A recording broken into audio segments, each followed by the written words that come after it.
Finally, top 3 plays of the weekend. Here we go. Number 3, Pelicans in Portland on Friday. Final seconds of a 2-point game. Anthony Simons, he drives to the hoop, but who's there? Zion with the stuff. Pelicans He's win not shooting very well, but 105-103. man, if you're going to block the ball like that, that is something for New Orleans. I love it when defense makes top 3, big 3. How about this? Number 2, the Cavs, they're off to a 3-0 start. Check out Donovan Mitchell. Did you guys see this? The behind-the-back dime to his running mate. Look at this. Hey. Hello. The team nobody talks about. Second round last year, everybody talks about Philly, New York. Keep an eye on Cleveland Also, right this where year. he wants it to shoot. My favorite thing, y'all, number 1, though, Bucks, Bulls. I want you guys to watch out because we all know this. When Giannis Antetokounmpo comes down the lane, what happens? Camera, slash, flash, flash, poster. Who's on the receiving end this time? Number 1 from the weekend. Hey. Oh, come on. Who's that down there? Nikola Vucevic. He stood there. Put it on a poster. Put that on a poster. Now, unfortunately, though, guys, that might be where the good news ends for the Bucks because they lost that game to Chicago, and things weren't much better on Sunday in Brooklyn. So let's take it to the court as we check this one out. Giannis and the Bucks taking on the Nets, second quarter. Finger roll. He's so good in transition, Ramona. Well, that's what he's always been great at, is getting downhill and knowing, and if you know where to find him in space, then get him. Dennis Schroeder hits the 3, but then a few minutes later, hey, guys, Mr. Spears, Ben Simmons finds Cam Thomas. Hey, man.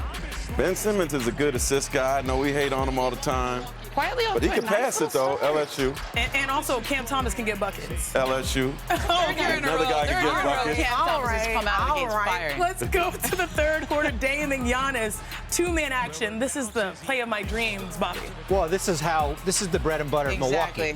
This is how this Milwaukee team is going to get far in the Eastern Conference is the trust between these two players. Yep, then Dame goes Dame time just a little bit. Now closing seconds of the third. Cam. Oh, is it Cam. Cam? Oh, Cam? Is that what we're doing? Fourth quarter, Nets, though, up 6. And Cam, dum diddy. Is that what we're doing? Dum diddy. Hey, let's That's go. what he do. A few minutes later, though, you'll see Schroeder hits a step-back 3. Nice little roll Every around year he shows iron. up on a different team, and people go, man, that guy's pretty good. Yeah. Nets win Balls out. 115-102, and here was Giannis after the game. We have to be better.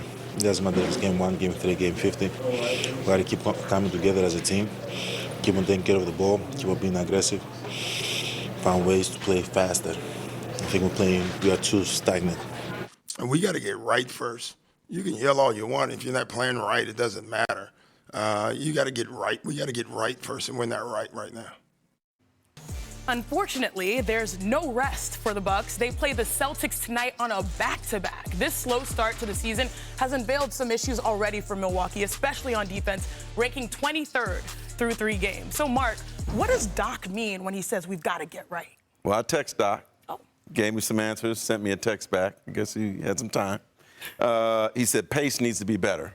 They're playing too slow. Giannis needs the ball. He said they're on defense, they're not physical enough, but he's not really concerned. I don't believe him, but he says he's not really concerned, and he said they need consistency. I guess he's not concerned because of the small sample size, but what's the tone you're getting from these texts?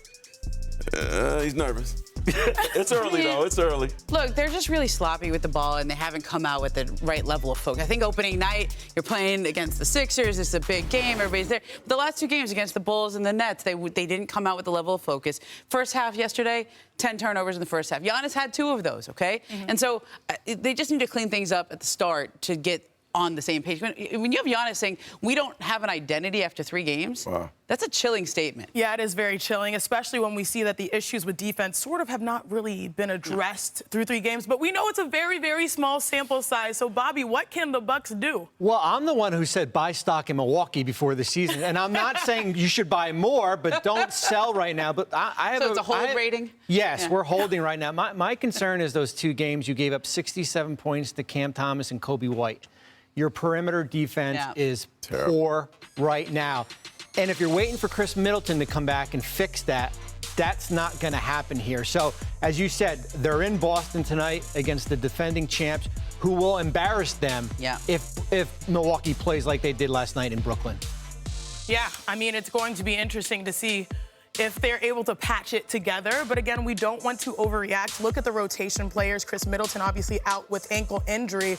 But you still look at that duo and you say there's enough talent to be able to beat the Bulls and the Nets. Yeah, which is, I think, why they went into those games thinking we should win these 2 games. All right, the Sixers still without Paul George and Joel Embiid. 40 seconds left in the game. Sixers down. And look, Steele takes it all the way. Caleb Martin for 2. Sixers lead 103-102. Now, under 10 seconds left in the game. Pacers down 3. Haliburton chucks it up, Ramona. I mean, I don't even know where he found the space to do it. He had to kind of duck under Maxey there to get the shot off. So we get free basketball. Woo. Look at this. What? Pump fake, double clutch. Oh, my gosh. Wow. Hits the game-tying 3 over Kelly Oubre to send us to overtime. Start of overtime. Tyrese Maxey. Oh, step back. I mean, he has been pressing in the first half, but he really got it together here in overtime. Yep, and whoever strikes first in OT tends to have the better chance. Again, Tyrese Maxey makes the layup. He had 45 points. The Sixers leading. But look at this right here. Uh-oh. Haliburton is fouled by Martin. Big mistake for the 76ers. That puts Haliburton at the line to tie the game, and he misses the free throw. The Sixers hold on to win in OT, 118-114. Ooh, collective sigh of relief. Now, Tyrese Maxey became an all-star last season and won Most Improved Player, but this year he's had an even heavier lift without Joel Embiid and Paul George to start. Maxey's posting career highs across the board, but this was probably not what Philly envisioned to start the season. So despite Maxey's efforts, the Sixers are 1-2. So Ramona, how concerned should the Sixers be without Paul George and Joel Embiid right now?